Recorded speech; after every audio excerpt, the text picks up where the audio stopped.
Dear students, in today's lecture, we are going to study the DNA replication in eukaryotes.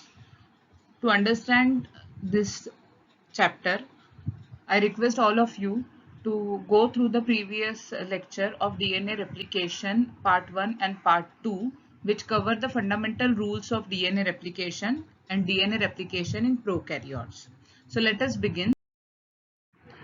The DNA replication in eukaryote, one of the most important characteristic of DNA replication in eukaryote is its link with the cell cycle. I'm pretty sure that all of you remember the cell cycle of cell division, which consists of which is G1, S, G2 and M. These four phases of cell division are extremely important.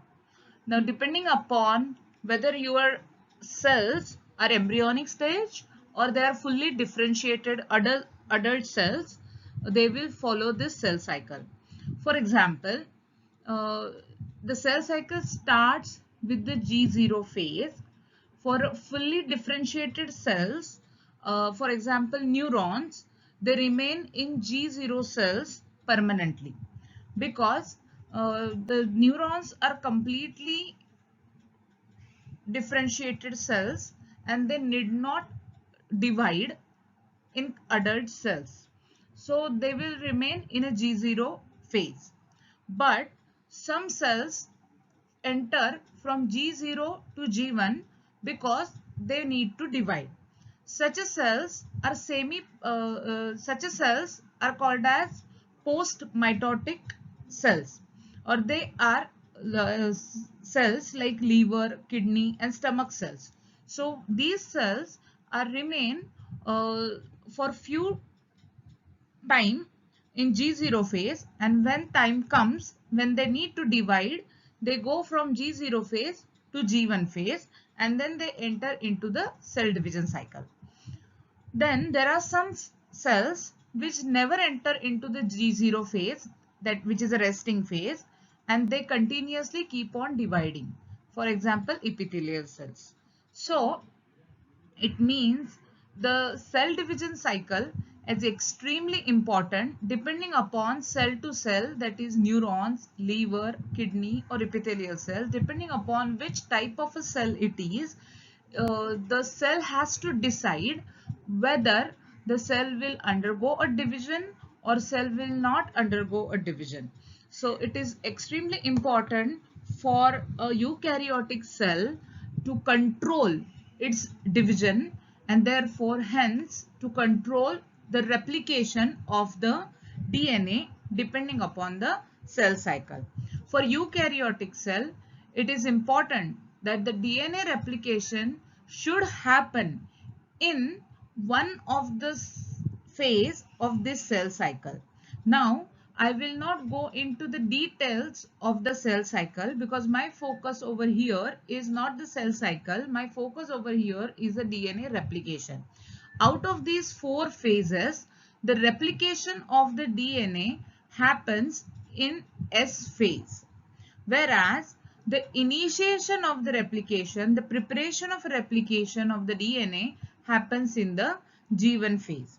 So if you see the entire cell cycle, the G1 phase is the phase where the initiation or the preparation of the DNA replication start, and the S phase is where actual replication or doubling of the DNA happens. So let us begin with studying the stages of replication.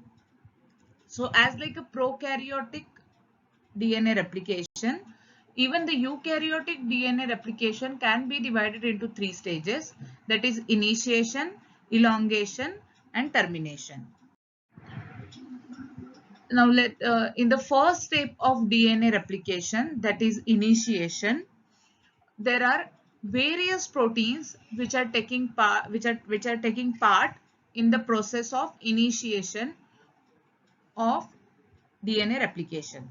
So these are the different proteins which will be helping in the initiation of DNA replication.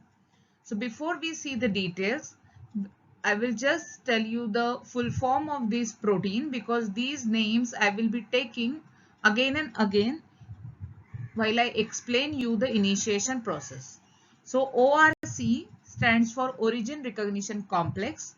CDC6 stands for Cell Division Cycle 6 protein.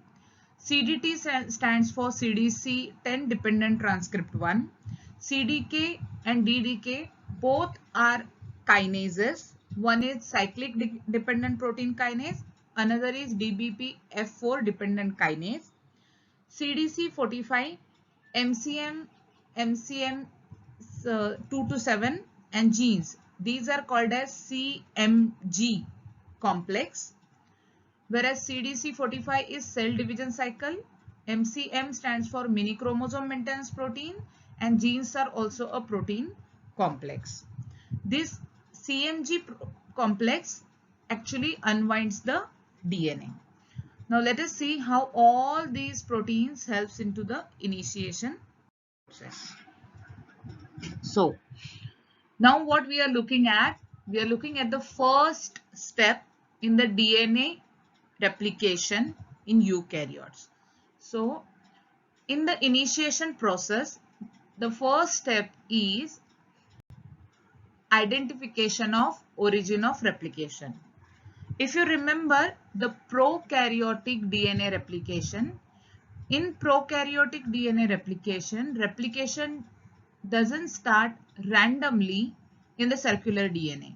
It starts at the specific point, which is called as origin of replication. Similarly, in eukaryote also, the chromosome is not linear, chromosome is not circular, chromosome is linear, and it is very huge, it is long. But still, the replication does not start randomly. It also starts at origin of replication.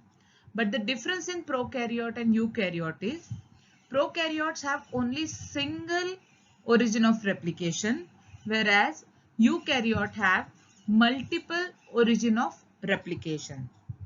Now, replication, or where are the origins of replication on the chromosome? So, the protein known as ORC, that is Origin Recognition Complex. The Origin Recognition Complex proteins can identify where are the origin of replication situated on the linear chromosome. Since there are many origin of replication, there are many origin recognition complex. So ORCs go and bind to the origin of replication. So the first step is ORCs go and bind to the origin of replication. So once they go and bind to the origin of replication, followed by that, the CDC6 and CDT1 both bind to the ORCs. And then the CDT1 loads MCM onto the DNA. And everything is happening in the G1 phase of the cell cycle. So first ORC identifies origin of replication, then CDC binds to the ORC, and then CDT1 loads MCM onto the linear DNA.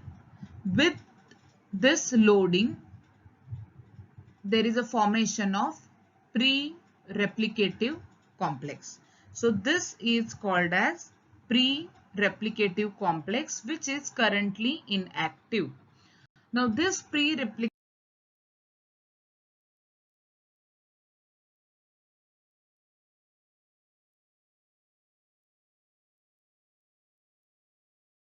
complex, which is currently inactive, will be activated by two kinases. So this pre-replicative complex will be activated by CDK and DDK. As I mentioned, these are both are the kinases. One is called as cyclic dependent kinase and another is called as DBF4 dependent kinase. So since both are the kinases, they are going to phosphorylate everything. They are going to phosphorylate MCM, they are going to phosphorylate CDC, and they are going to phosphorylate CDT. So after everything is phosphorylated, the pre-RC complex is transition from pre-RC complex to the initiation complex. So what does CDK and DDK are doing? They are converting pre-RC complex into initiation complex. And while this conversion is happening, there is also addition of some replication factors called as genes and CDC45. These genes and CDC45 along with MCM helps to unwind the DNA. And with this, now this is complete initiation complex and ORC goes away. CDK, DDK, CD6, CDT1 and ORC. Everything has gone now. Only CMG complex is at its place, unwinding the DNA, and this is a initiation complex which is formed in the S phase. So pre-replication complex has formed in G1 phase and it is transitioned or activated by the kinases and converted into initiation complex into the S phase. So initiation complex is formed into the S phase. So everybody is cleared into the initiation phase. I hope you have understood the initiation, that is first step of DNA replication in eukaryotes. So now your origin of replication is identified and CMG complex has unwound the DNA and started, the replication fork has started moving on both the sides, and initiation complex have also loaded the DNA polymerase. So unwinding has also started and polymerase have also loaded. So now second step. The second step of DNA replication in eukaryote is elongation. Similar to the prokaryotic DNA replication, second step is elongation. There is a synthesis of leading strand which is continuous. There is a synthesis of lagging strand which is discontinuous. Now only difference is the polymerase which are synthesizing leading strand and lagging strand. In prokaryote they were different. Polymerase which are synthesizing leading and lagging strand in eukaryotes are different. So let us start looking at the details. In eukaryote, the primer for both leading as well as lagging strand is synthesized by polymerase alpha. In prokaryote, that job was done by the enzyme primase. In eukaryote, DNA polymerase alpha synthesized the primer for both leading as well as lagging strand. Now, in prokaryote, the types of polymerase were polymerase 1, 2, 3, 4 and 5. In eukaryotes, types of primers are polymerase alpha, beta, gamma, delta and epsilon. So out of which polymerase alpha synthesize the primer. Now leading strand synthesis is done by polymerase epsilon. How it begins? Initially, polymerase alpha synthesizes the primer and it also adds initial 8 to 10 nucleotides that is deoxyribose nucleotide, to the RNA primer. That addition is also done by polymerase alpha. After that, polymerase epsilon removes the polymerase alpha and it takes over the remaining synthesis of DNA strand. So polymerase epsilon synthesizes rest of the DNA strand by polymerization.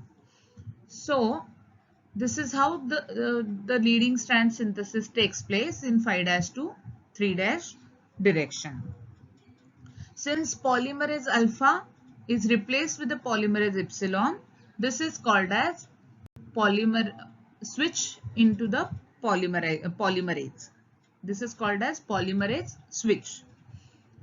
Similarly, in a lagging strand also, the primer is synthesized by polymerase alpha.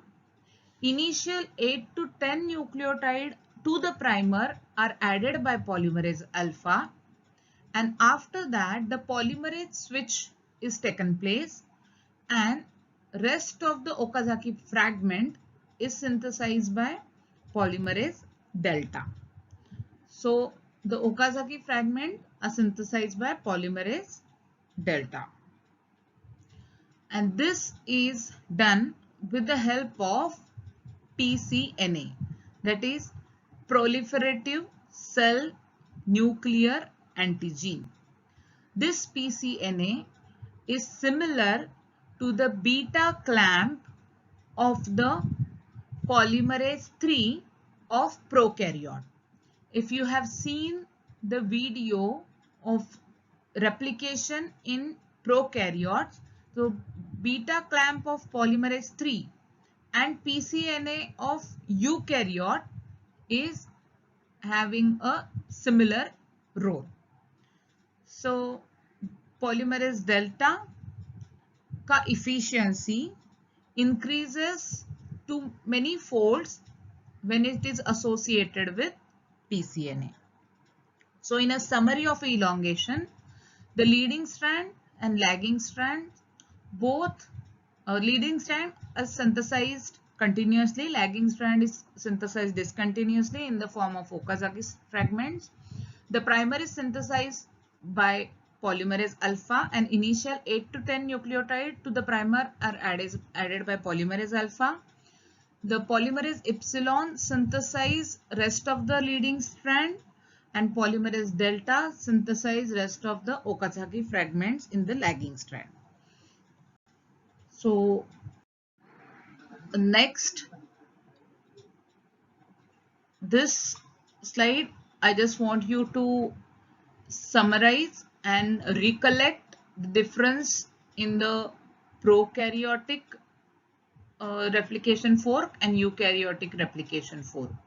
So this was a helicase in your prokaryote, and this is a CMG complex in eukaryote, which is doing the role of unwinding in eukaryote, and helicase was doing a role of unwinding in prokaryote. DNA primase were producing a primer in prokaryote, whereas polymerase alpha is producing a primer in eukaryote. DNA polymerase 3 is synthesizing or adding a nucleotide to the newly synthesized strand.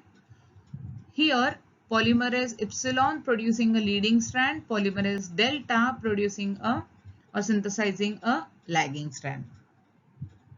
Whereas SSB, that is single strand stabilizing protein, are stabilizing a separated strand. Here, replication protein A, they are stabilizing the single strand which are separated by CMG complex. So you can see the similarity in the replication process of eukaryote and prokaryote. So let us move ahead. This is a summary for polymerase. So DNA polymerase alpha, it is involved in initiation and synthesis of RNA primer. It also adds deoxyribonucleotide that is initial 8 to 10 nucleotide to the RNA primer. But it has a low processivity and it does not have proofreading activity. In the last part 2 PPT, I explained what you mean by proofreading. Once added nucleotide, it cannot cross-check whether the added nucleotides are correct or wrong. So it does not contain a proofreading activity. Whereas DNA polymerase delta, it synthesized lagging strand, it has a proofreading activity. It is associated with the pCNA, and when associated with the pCNA, it is highly processive. DNA polymerase epsilon, it synthesizes leading strand and it also removes the primer. In prokaryote, removal of primer is done by the DNA polymerase 1. In eukaryote, the removal of primer is done by the DNA polymerase epsilon. DNA polymerase beta is not involved directly in replication. The role is in DNA repair. So now with this we are done with the second step of DNA replication, that is elongation. Now we can move ahead and go to the DNA replication in eukaryote third step, that is termination.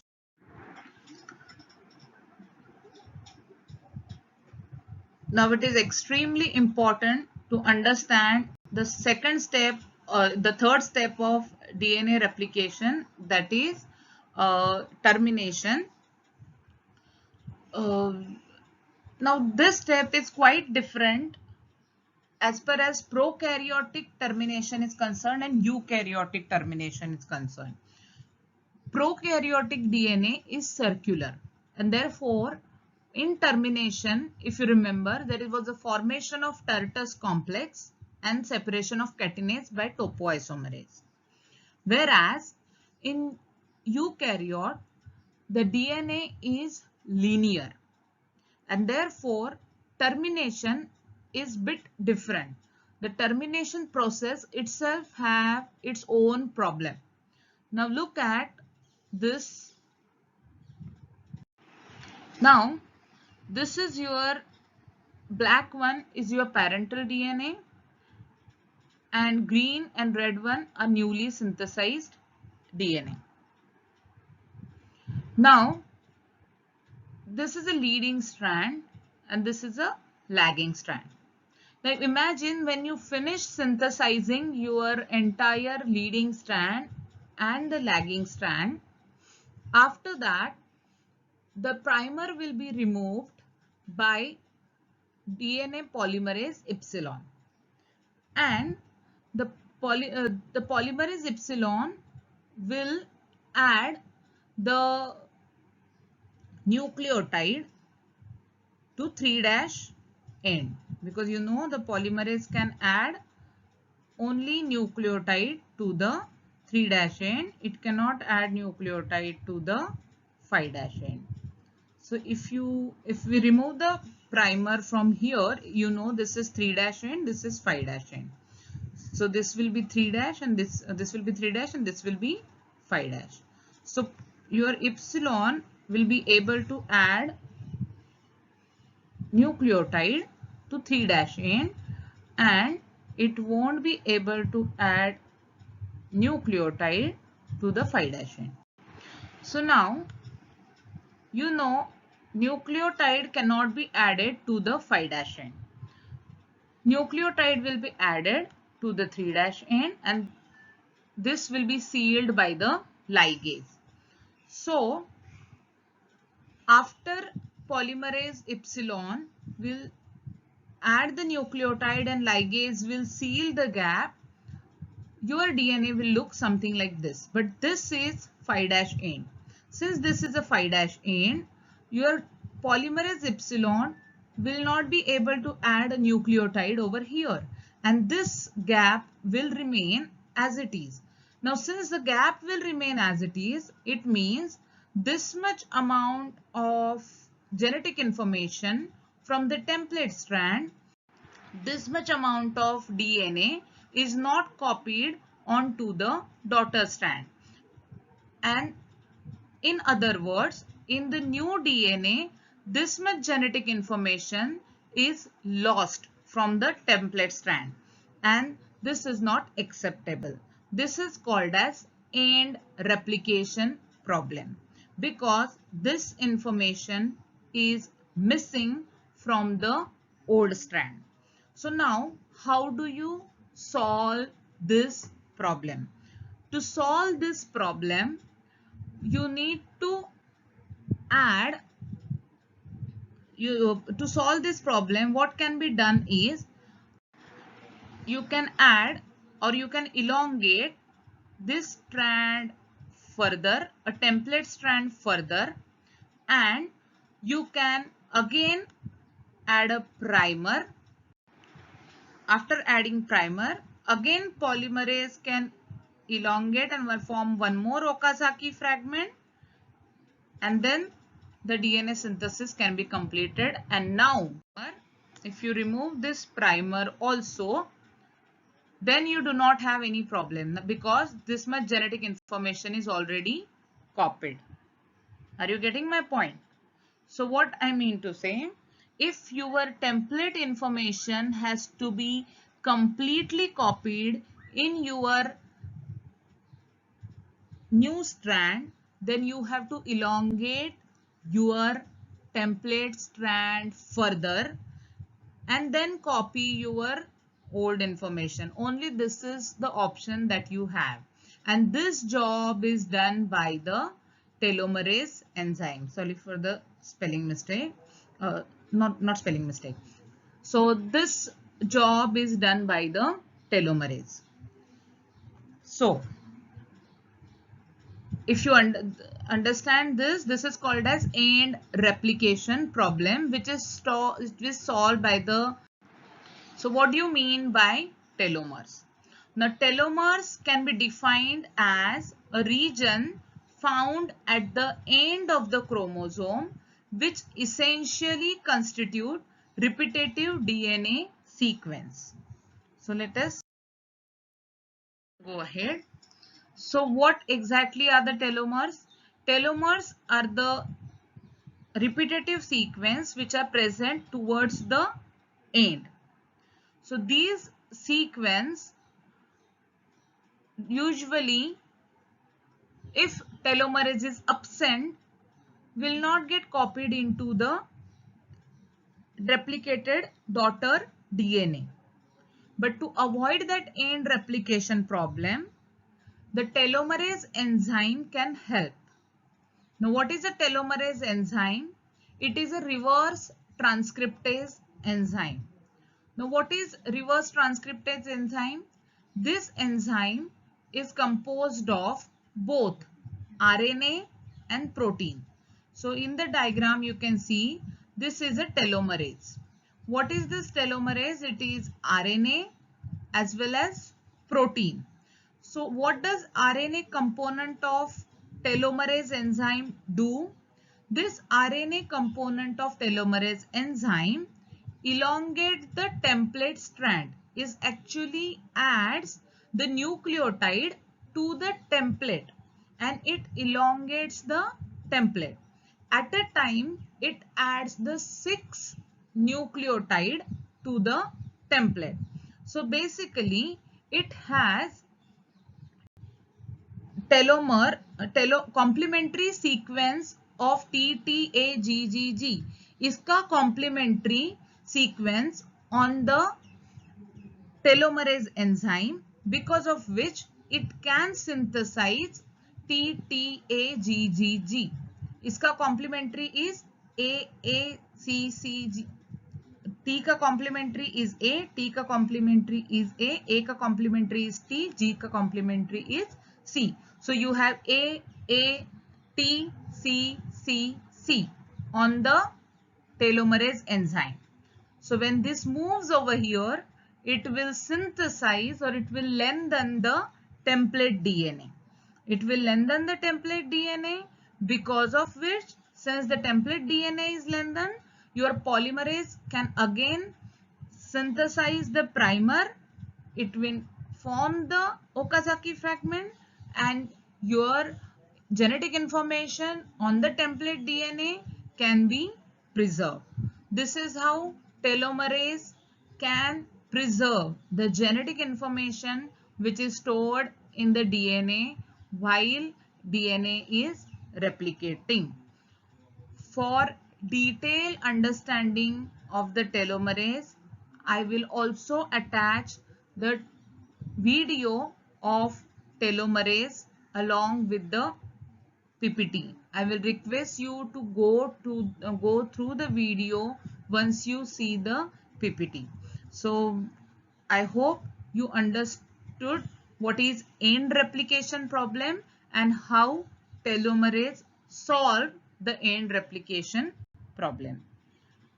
I repeat once again, in your termination phase, in the lagging strand, when the primer is removed, problem is when the primer will be removed, the end of the DNA have a 5' end where the nucleotide cannot be added, and that much part of the DNA will be losing the information, and therefore uh, you need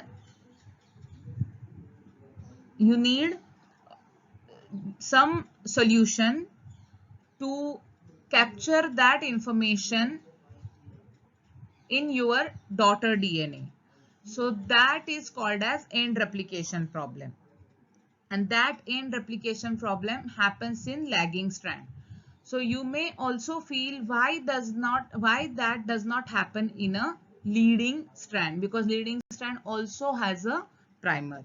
So let me show you actual diagram of replication.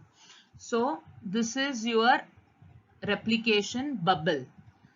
This is one origin of replication where this is in replication fork 1, this is in replication fork 2, and the entire thing is called as replication bubble. Now if you see over here, the replication fork will move like this and this replication fork will move like this. So when I talk about an Okazaki fragment, the upper strand will be a lagging strand, and for this fork, this is a lower strand is leading strand. Again over here, the upper strand is leading strand and the lower strand is lagging strand. So now let us only look at one side. When I remove a primer in leading strand, the Okazaki fragment coming from this side will cover the portion from here. So this part of DNA will be covered, the nucleotide will be added or will be completed by the Okazaki fragment coming from here, the polymerase which is coming from here.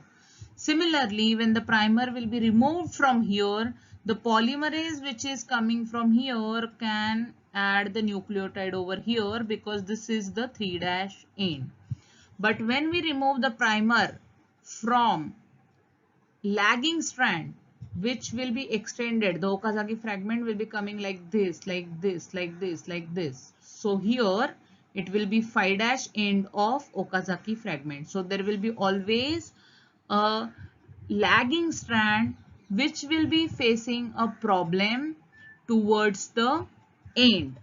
It will always have a 5' end open towards the end. When the primer will be removed, the lagging strand will be facing the problem and not the leading strand. So I hope with this you are clear why the telomerase is required. For understanding this more clearly, please see the video of telomerase. So this is a termination of DNA replication in eukaryotes. The last part is the comparison of DNA replication in prokaryotes and DNA replication in eukaryotes. I have enlisted few points. There can be many more which you can also add. The first is DNA replication in prokaryotes happen in cytoplasm, whereas in eukaryote it happen in nucleus. Number of origin of replication is 1. In eukaryote, there are many. Types of DNA polymerase in prokaryote, they are like 1, 2 and 3. In eukaryote, they are like alpha, beta, gamma, delta and epsilon. Size of Okazaki fragments in prokaryote, there are large, like 1000 to 2000 nucleotide long. In eukaryote, the size of Okazaki fragments is short, that is 100 to 200 nucleotide long. Primer formation is done by enzyme primase in prokaryote. In eukaryote, it is done by polymerase alpha. Primer removal is done by polymerase 1 in prokaryote. It is done by polymerase epsilon in eukaryote. DNA gyrase is needed in prokaryote. It is not needed in eukaryote. Rate of addition of nucleotide is very rapid, that is 2000 nucleotide per second in prokaryote. It is slow, that is 100 nucleotide per second in eukaryote. So these are the few of the differences which I have enlisted over here. Apart from this, you can also enlist other differences which you will be able to understand after studying both prokaryotic as well as eukaryotic DNA replication. I will add two videos along with this. One is telomerase and second is difference in the prokaryote and eukaryotic replication. I request all of you to go through the PPT carefully, study the part from the Satyanarayan, and then please mail me the doubt. If required, I will again send you the PPT separately on sub part of anything if required. Thank you so much.